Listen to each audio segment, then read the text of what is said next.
ब्रेकनंतर आपलं पुन्हा एकदा स्वागत। एक महत्त्वाची बातमी आहे। आय लव्ह मोहम्मदच्या मुद्द्यावरून उत्तर प्रदेशच्या बरेलीमध्ये मोठा राडा झालाय। शुक्रवारची नमाज अदा केल्यानंतर या ठिकाणी जमावाकडून घोषणाबाजी करण्यात आली आहे। त्याचवेळी पोलीस आणि जमावामध्ये बाचाबाची झाली आहे, पण याचं रूपांतर नंतर दगडफेकीत झालं। जमावावरती नियंत्रण मिळवण्यासाठी पोलिसांनी यावेळी लाठीचार्ज केला। उत्तर प्रदेशमधील कानपूरमध्ये बराफात निमित्त आय लव्ह मोहम्मदचे बॅनर लावल्यावरून वाद झालेला होता आणि यानंतर एफआयआर दाखल झाल्यानंतर उत्तर प्रदेशसह देशातील अनेक शहरांमध्ये मुस्लिम समाजाकडून आंदोलन झाले, पण आता यावरून मोठा राडा झाल्याचंही पाहायला मिळतंय।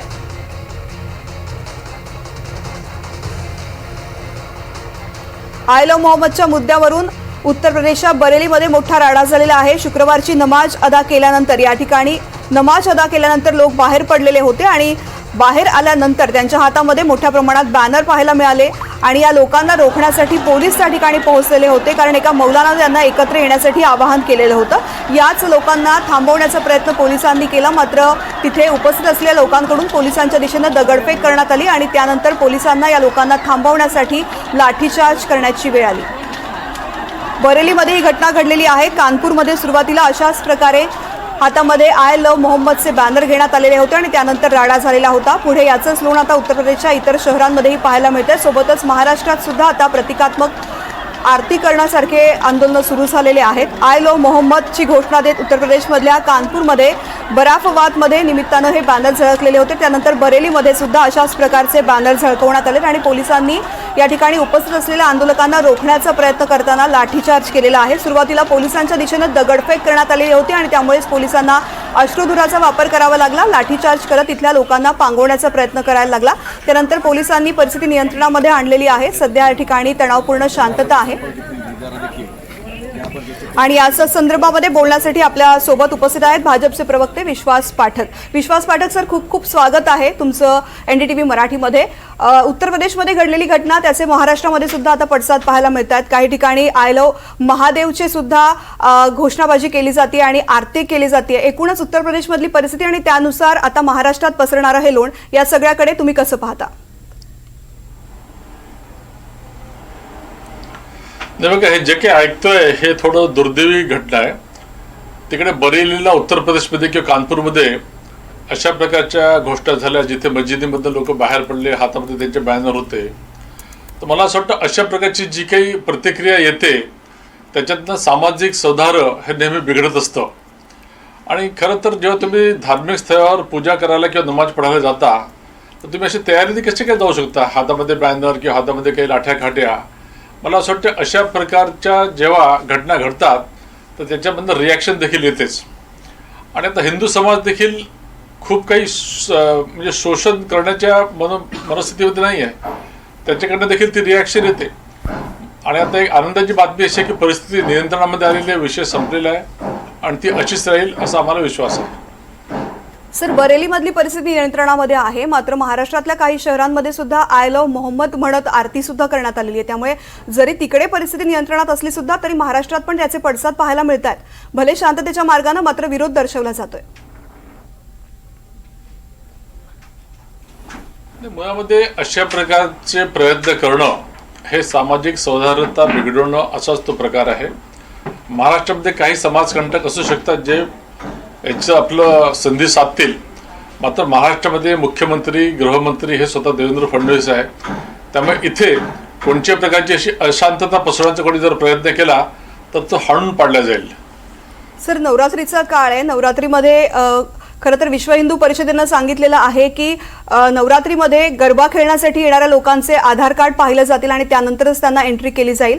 एक प्रकारे त्यांना विरोध केला जातोय मुस्लिमांना गरब्यामध्ये येण्यासाठी आणि दुसरीकडे हा विवाद सुरू झालेला आहे। याचा एकमेकांशी संबंध तुम्हाला वाटतोय का? कारण अशा प्रकारे नवरात्रीच्या कालावधीमध्ये वाद होणं महाराष्ट्रासाठी चांगलं नाहीये। बघा, लव जिहाद ही एक वस्तुस्थिती आहे। म्हणजे प्रत्येक कार्यक्रमातनं प्रत्येक गोष्टीतनं लव जिहाद साधण्याचा हा प्रयत्न होतो, आपण बघतोच आहे।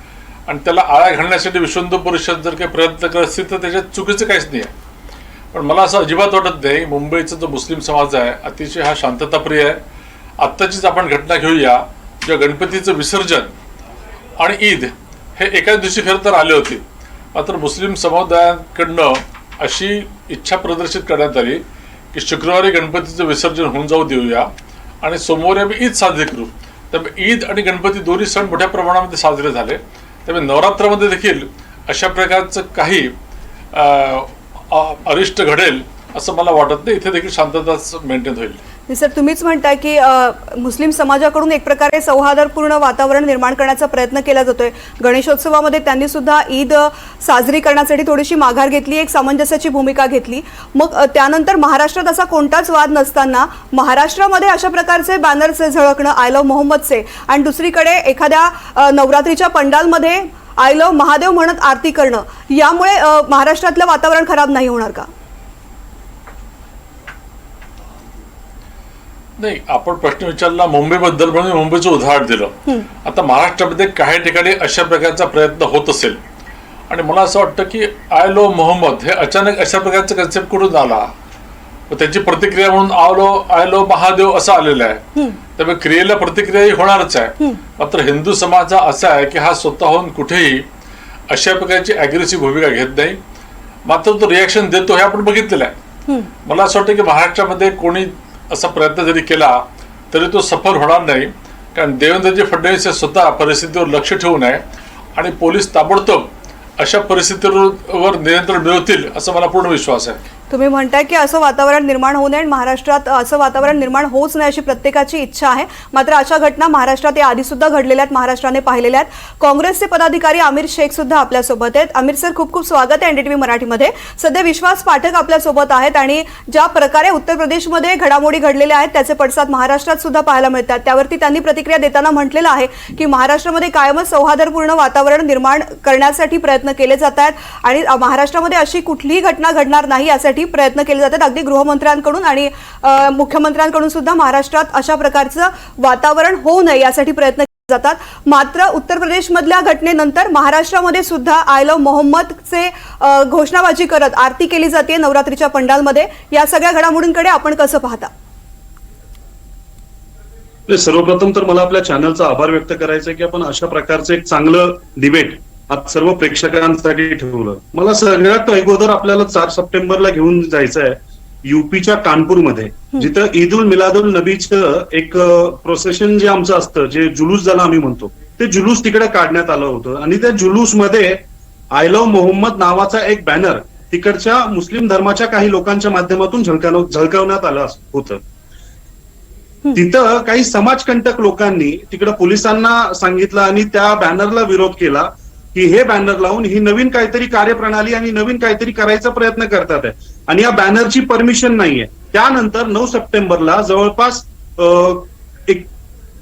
21 लोकांवर त्या लोकांनी पोलिसांनी तिकडे FIR केली आणि त्याच्यामुळं पूर्ण देशभरामध्ये असे पडसाद उमटलेले आहेत. सर्वप्रथम तर मला सांगायचंय की आय लव्ह मोहम्मद बोलणं हे कुठल्याही दुसऱ्या धर्मासाठी देश नसून हे फक्त मुस्लिम धर्माच्या आमचे जे अल्लाह आहेत, आम्ही ज्यांना आमचं प्रॉफिट मानतो, जे आमचे संस्थापक मोहम्मद आहेत, आम्ही त्यांच्यावर प्रेम दाखवतो. आम्ही दुसऱ्या कुठल्याही धर्माचा द्वेष करत नाहीये. परंतु जर सरकारच्या माध्यमातून आमची भूमिका व्यक्त करताना संविधानाने डॉक्टर बाबासाहेब आंबेडकरांनी आम्हाला जो हक्क दिलेला आहे तो बोलताना किंवा तो बजावताना जर सरकार आम्हाला अशा पद्धतीने रोखत असेल तर पूर्ण देशामध्ये त्याचे पडसाद नक्कीच उमटणार.